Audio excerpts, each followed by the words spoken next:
왕이 길갈로 건너오고 김함도 함께 건너오니 온 유다 백성과 이스라엘 백성의 절반이나 왕과 함께 건너니라.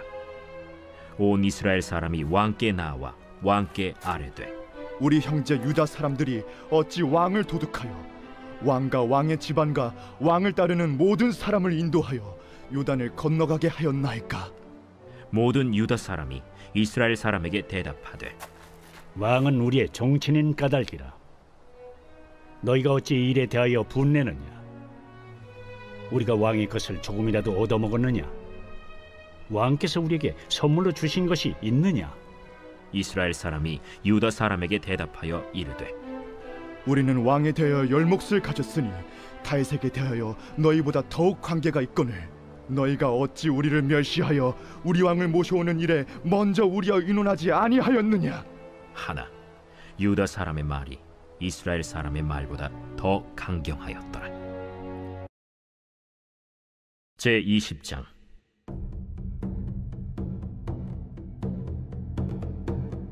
마침 거기에 불량배 하나가 있으니 그의 이름은 세바인데 베냐민 사람 비그리의 아들이었더라. 그가 나팔을 불며 이르되, 우리는 다윗과 나눌 분깃이 없으며 이새의 아들에게서 받을 유산이 우리에게 없도다. 이스라엘아, 각각 장막으로 돌아가라. 이에 온 이스라엘 사람들이 다윗 따르기를 그치고 올라가 비그리의 아들 세바를 따르나 유다 사람들은 그들의 왕과 합하여 요단에서 예루살렘까지 따르니라.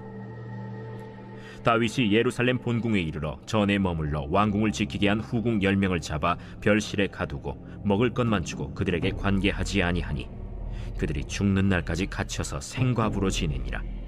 왕이 아마사에게 이르되, 너는 나를 위하여 3일 내로 유다 사람을 큰 소리로 불러 모으고 너도 여기 있으라.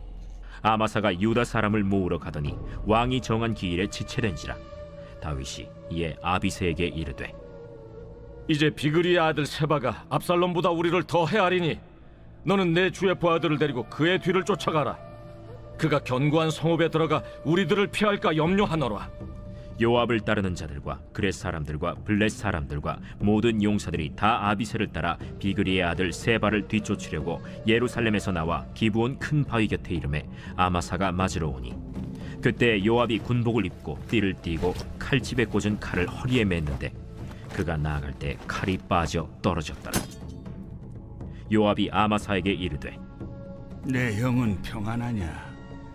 하며 오른손으로 아마사의 수염을 잡고 그와 입을 맞추려는 체함에 아마사가 요압의 손에 있는 칼은 주의하지 아니한지라. 요압이 칼로 그의 배를 찌르매 그의 창자가 땅에 쏟아지니 그를 다시 치지 아니하여도 죽으니라.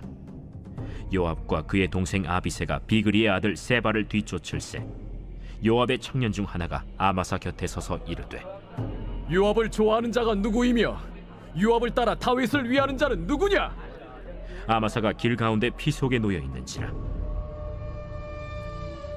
그 청년이 모든 백성이 서 있는 것을 보고 아마사를 큰 길에서부터 밭으로 옮겼으나 거기에 이르는 자도 다 멈추어 서는 것을 보고 옷을 그 위에 덮으니라.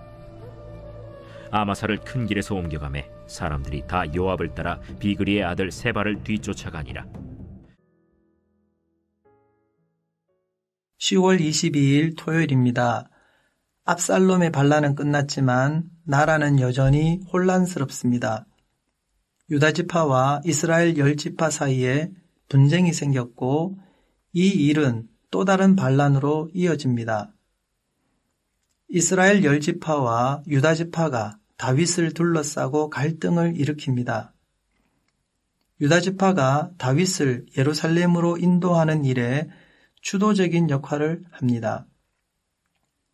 유다지파는 자기들이 다윗과 같은 지파이며 친척이라서 다윗을 돕는 것뿐이라고 말합니다. 어떤 이권도 받지 않았다고 주장합니다.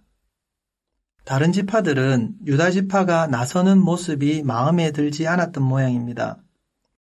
왕의 귀환처럼 중요한 일을 수가 많은 자신들과 의논하지 않았다고 불평합니다. 43절입니다. 우리는 왕에 대하여 열몫을 가졌으니 다윗에게 대하여 너희보다 더욱 관계가 있거늘 너희가 어찌 우리를 멸시하여 우리 왕을 모셔오는 일에 먼저 우리와 의논하지 아니하였느냐? 그러나 다윗이 유다지파를 신임하고 있으니 유다지파가 주도권을 내놓지 않았습니다. 유다지파도 이스라엘 10지파도 모두 압살롬을 따랐는데 상황이 바뀌니 서로 다윗에게 가까이 다가가려고 애쓰고 있습니다. 나라를 위하고 다윗을 위하는 것 같지만 결국은 자기 지파의 이익에만 관심이 있습니다. 베냐민 사람 세바의 선동에 넘어가는 이스라엘 지파의 모습을 보면 이들의 관심이 어디에 있는지 분명하게 알 수 있습니다. 20장 1절에 보면 세바는 이렇게 사람들을 선동합니다. 우리는 다윗과 나눌 분깃이 없으며 이새의 아들에게서 받을 유산이 우리에게 없도다. 이스라엘아, 각각 장막으로 돌아가라. 다윗에게 받을 몫이 없다는 말에 10지파는 다윗을 버리고 세바를 새로운 지도자로 따릅니다. 왕국은 다시 둘로 나뉘고 말았습니다.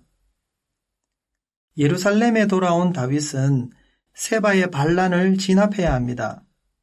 다윗은 앞에서 압살롬의 군 지휘관이었던 아마사에게 사흘 만에 군대를 모으라고 명령합니다. 세바에게 더 많은 병력이 모이기 전에 서둘러 반격하려고 한 것 같습니다. 그러나 아마사가 군대를 제때 모으지 못합니다. 그래서 다윗은 아비새를 불러 세바를 추격하게 합니다. 다윗이 아비새에게 맡긴 그렛 사람과 블렛 사람은 외국인 용병들입니다. 세바의 무리가 성에 들어가서 세력이 더 커지기 전에 진압하려고 한 것입니다. 이 모든 상황에서 가장 불만이 큰 사람은 누구일까요? 바로 요압입니다. 요압은 사촌 동생 아마사에게 군대 장관 자리를 빼앗겼습니다. 친동생 아비새에게는 반란 진압의 지휘권도 빼앗겼습니다. 요압이 가만히 있을 리가 없습니다. 요압은 아마사를 해칩니다. 요압이 아마사를 만나러 갈 때 요압의 칼이 땅에 떨어집니다. 아마도 요압이 일부러 칼을 떨어뜨린 것 같습니다. 그리고 요압은 칼을 오른손이 아니라 왼손으로 줍습니다. 내 형은 평안하냐며 경계심을 누그러뜨리려고 친한 척을 합니다. 오른손으로 아마사의 수염을 잡고 친근하게 인사를 하려는 듯 행동합니다. 그때 요압은 방심한 아마사에게 왼손에 칼을 사용하여 아마사의 배를 찔러 죽입니다. 요압이 군대 장관을 해친 것은 벌써 두 번째입니다. 사울의 아들 이스보셋의 군대 장관이었던 아브넬을 다윗이 받아들이자 그때도 요압이 아브넬을 죽였습니다. 요압은 자기의 자리를 대신할 다른 사람을 절대로 살려놓지 않는 비정하고 무자비한 사람이었습니다. 아마사를 죽인 요압은 자연스럽게 세바를 뒤쫓는 군대의 지휘관이 됩니다. 요압의 청년 중 하나가 아마사 곁에 서서 이르되 요압을 좋아하는 자가 누구이며 요압을 따라 다윗을 위하는 자는 누구냐고 외칩니다. 요압의 병사가 요압을 지휘관으로 따르는 것이 다윗을 따르는 것이라고 외칩니다. 이렇게 요압이 지도력을 회복합니다. 13절에는 사람들이 다 요압을 따라 비그리의 아들 세바를 뒤쫓아갔다고 밝힙니다. 오늘 말씀은 밖에서 일어난 세바의 반란과 안에서 일어난 요압의 반역을 보여줍니다. 자기들이 얻을 이익이 없다며 이스라엘 10지파를 선동해서 반란을 일으킨 세바가 있습니다. 권력을 유지하기 위해 아마사를 죽이는 요압의 모습도 봅니다. 이들을 보며 우리가 버려야 할 태도는 없는지 돌아보는 하루가 되길 바랍니다. 함께 기도하겠습니다.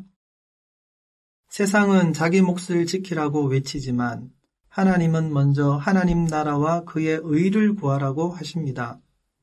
하나님의 뜻과 공동체의 평화를 위해 내 이익을 포기할 줄 아는 사람이 되겠습니다.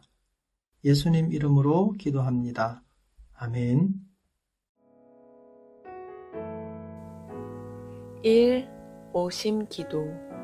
하루 5번 마음을 다해 드리는 기도. 나는 죽었습니다. 제가 주인이 아니고 예수님이 저의 주인이십니다. 예수님은 십자가에서 죽으시고 부활하셨습니다. 부활하신 예수님을 가슴으로 만나서 따라가며 간증합니다. 사랑하는 가족과 함께 영광스러운 승리를 노래합니다.